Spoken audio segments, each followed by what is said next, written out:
నమస్తే, welcome to our channel. నేను సిరి. మాజీ ఏపీ ముఖ్యమంత్రి జగన్మోహన్ రెడ్డి గారు ఇంకా కోర్టులకి హాజరు కావాల్సిందేనా?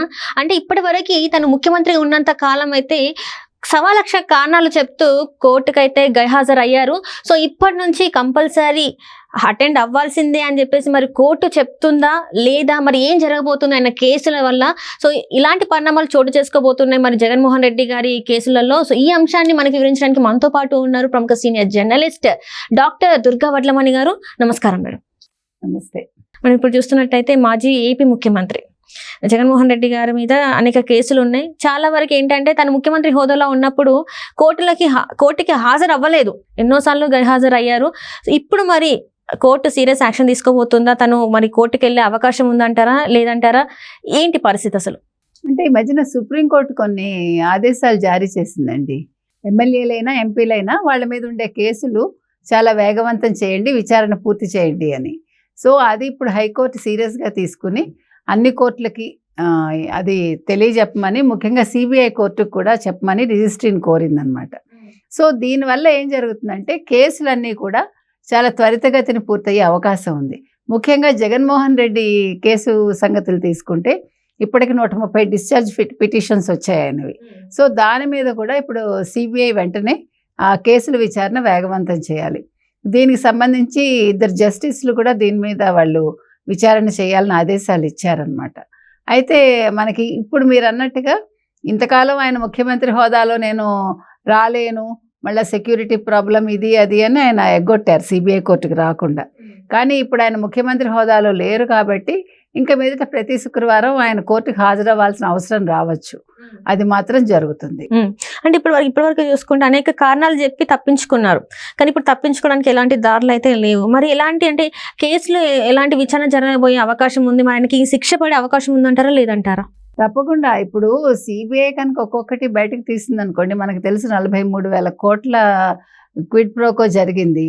అందులో 18,000 కోట్ల ఎంతో సీజ్ చేశారు ఎవరు సిబిఐ వాళ్ళు. సో ఇవన్నీ కూడా బయటకు వస్తాయండి. ఇప్పుడు వచ్చి త్వరితగతిన అయిపోతే ఆయన మీద కనుక ఒకసారి ఇవన్నీ మళ్ళా మొన్న 16 నెలలు అంతకుముందు వెళ్ళారు కదా ఆయన, ఇప్పుడు మళ్ళీ జైలుకి వెళ్ళే అవకాశం ఉంటుంది. అంత తొందరగా బయటకు వచ్చే అవకాశం కూడా లేదు ఆయన. అంటే ఇప్పటివరకు కూడా తను బెయిల్ మీదనే ఉన్నారు కదా. ఇప్పుడు ఈ 10 సంవత్సరాలు కూడా తను బెయిల్ మీదే ఉన్నారు, బెయిల్ మీదనే ముఖ్యమంత్రి అయ్యారు. ఇప్పుడు కూడా ఇప్పటికే స్టిల్ బెయిల్ మీదనే ఉన్నారు కదా. మరి ఈ బెయిల్ ఎప్పుడు రద్దు చేస్తారు? మళ్ళీ ఆయన మీద ఎలాంటి యాక్షన్స్ తీసుకుంటారు అసలు? అంటే ఇప్పుడు ఈ సుప్రీంకోర్టు ఆదేశాలు ఏవైతే ఉన్నాయో ఇవి హైకోర్టు ఇప్పుడు అన్ని కోర్టులకి చెప్తుంది కదా, సిబిఐ కూడా. అప్పుడు సిబిఐ మరి ఆ మార్గదర్శకాలని వాళ్ళు అనుసరించాలి. అందులో సుప్రీంకోర్టు మనకి హైయెస్ట్ ఇది అథారిటీ కాబట్టి డెఫినెట్గా వెంటనే వాళ్ళు చర్యలు తీసుకోవాలి. ఒకటి. రెండోది, మీరు చెప్పినట్టుగా ఇంతకాలం ఆయన తప్పించుకు తిరిగాడు చూసారా. సాధారణ మనిషికి ఒక రకంగా, అధికారంలో ఉన్న వాళ్ళకి ఒక రకంగా అనే న్యాయం ఉండకూడదు. అదే సుప్రీంకోర్టు కూడా చెప్తుంది ఎప్పుడూ కూడా. సో దాని ప్రకారం చూసుకుంటే జగన్మోహన్ రెడ్డికి విదిన్ నో టైం ఆయన జైలుకి వెళ్ళే అవకాశం ఉంది. అదేవిధంగా ఇప్పుడు అవినాష్ రెడ్డి ఎంపీ అయినప్పటికీ ఎంపీ హోదాలో మరి ఆయన జైలుకి వెళ్తాడో చూడాలి. బికాజ్ ఆయన మీద ఇప్పటికే దాన్ని ఏమంటారు, వివేకానంద రెడ్డి గారి హత్య కేసుకు సంబంధించి ఉంది. సిబిఐ కనుక బెయిల్ రద్దు చేసింది అనుకోండి, ఖచ్చితంగా ఆయన కూడా జైలుకి వెళ్తాడు. ఇంకా వీళ్ళే కాదు, ఇంకా ఇప్పుడు జగన్మోహన్ రెడ్డి ఈ 5 సంవత్సరాల పాలనలో ఎంతోమంది ఎన్నో అక్రమాలు చేశారు మనకు తెలుసు. ఇప్పుడు అవన్నీ కనుక బయటకు వచ్చాయనుకోండి, ఇప్పుడు చంద్రబాబు నాయుడు గారు ముఖ్యమంత్రిగా ప్రమాణ స్వీకారం చేశాక 9వ తారీఖు 12వ తారీఖు ఇంకా మనకు కన్ఫామ్గా రాలేదు. ముందు నిన్న 9వ తారీఖు మధ్యాహ్నం 11:53 ఆయన ప్రమాణ స్వీకారం అన్నారు. మళ్ళీ ఆయన డైలమాలో ఉన్నారు. 8వ తారీఖు మోదీ గారు ప్రమాణ స్వీకారోత్సవం ఉంది అయింది ఢిల్లీలో. సో అది అయ్యాక ఆయన కూడా రావాలి కాబట్టి, అంటే కూటమిలో భాగంగా మోదీ అండ్ అమిత్ షా వాళ్ళు కూడా ప్రమాణ స్వీకారోత్సవానికి అమరావతికి రావాల్సి ఉంది కాబట్టి ఈయన 12వ తారీఖు చేసుకుంటారని ఒక డైలమాలో మనకి మాటలు వినిపించాయి. సో అది అయ్యాక ఇప్పుడు చాలా కేసులు ఉన్నాయి. ఎస్సీ ఎస్టీ అట్రాసిటీస్ కావచ్చు, మహిళలు మిస్ అయిన కేసులు కావచ్చు, లేకపోతే యువతుల్ని మిస్ చేశారు. అంటే వాళ్ళందరూ సడన్గా అదృశ్యం అయిపోయారు బోల్డ్ మంది. పవన్ కళ్యాణ్ గారు కూడా దాని మీద మాట్లాడితే వీళ్ళందరికీ కోపం వచ్చింది, కానీ అవన్నీ కూడా కరెక్టే అని అర్థమైంది కదా. అదేవిధంగా కంబోడియాలో మొన్నను జరిగిన ఈ సైబర్ క్రైమ్లో మొన్న 60 మంది యువకులను వెనక్కి తీసుకొచ్చారు. వీళ్ళందరినీ కూడా వీళ్ళు అమ్మేసి తర్వాత అక్కడ వాళ్ళని మళ్ళీ చైనా వాళ్ళకి అమ్మేసి అది ఒక పెద్ద స్కామ్ బయటపడింది. సో వీటన్నింటి మీద ఒకసారి దృష్టి పెట్టారనుకోండి.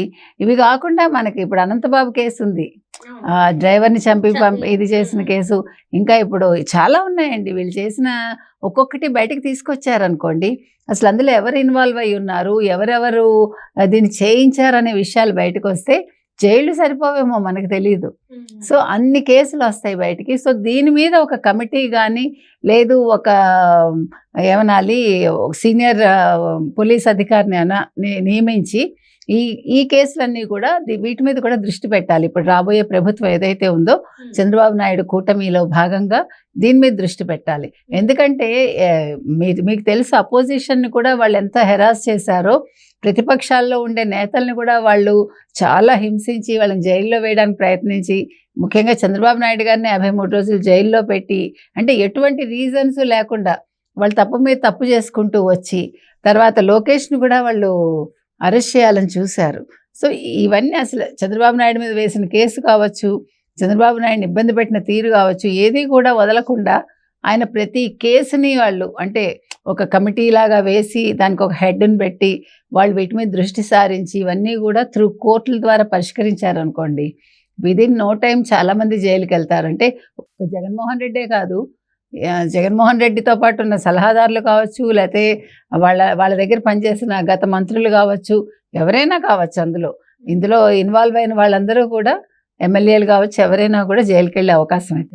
అంటే ఇప్పుడు చూస్తే మనకి ఇసుక మాఫియా గురించి అయితే చాలా అయితే అందులో మనం చూసాం, కోర్టులో ఎన్నిసార్లు ముట్టికాయలు వేసినా కూడా ఆర్డర్స్ ని ధిక్కరించి మరి చేశారు. దాని మీద కూడా అయ్యే అవకాశం ఉందంటారా? ఇంకా ఎక్కువ మాట్లాడే అవకాశం? డెఫినెట్ గా ఇప్పుడు అతను ఎవరైతే ఉన్న డెప్యుటేషన్ మీద వచ్చిన అధికారి కూడా నాకు ట్రాన్స్ఫర్ చేసేయండి, నన్ను కేంద్రానికి అర్జీ పెట్టుకున్నాడు. ఇప్పుడు డెప్యుటేషన్ మీద వచ్చిన 4-5 ఉన్నారు రెడ్లు, వాళ్ళందరూ కూడా ఇప్పుడు అర్జీలు పెట్టుకున్నారు మమ్మల్ని వెనక్కి పంపించేయండి అని.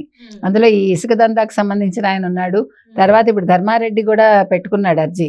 ధర్మారెడ్డి సంగతి మనకు తెలుసు. ఇప్పుడు టీటీడీలో ఎన్ని అవకతవకలు జరిగాయో, ఎన్ని స్కాములు జరిగాయో అవన్నీ కూడా బయటికి రావాలి. అదేవిధంగా సిఎస్ జవహర్ రెడ్డి అసైన్డ్ భూముల గురించి ఇప్పుడు ఆయన మీద చాలా పెద్ద ఎలిగేషన్ ఉంది. కాబట్టి ఇప్పుడు సంజయ్ గారు కూడా వెళ్ళిపోయాడు కదా అమెరికాకి, ఎక్కడికో వెళ్దాం అనుకుంటే ఆయన లీవ్ క్యాన్సిల్ చేయమని చంద్రబాబు నాయుడు గారు చాలా సీరియస్గా చెప్పారు. కాబట్టి ఇప్పుడు వీళ్ళు పారిపోదామన్నా కూడా ఎయిర్పోర్ట్లు కూడా మూసేస్తారు కావాలంటే, అంటే అలర్ట్ చేస్తారని.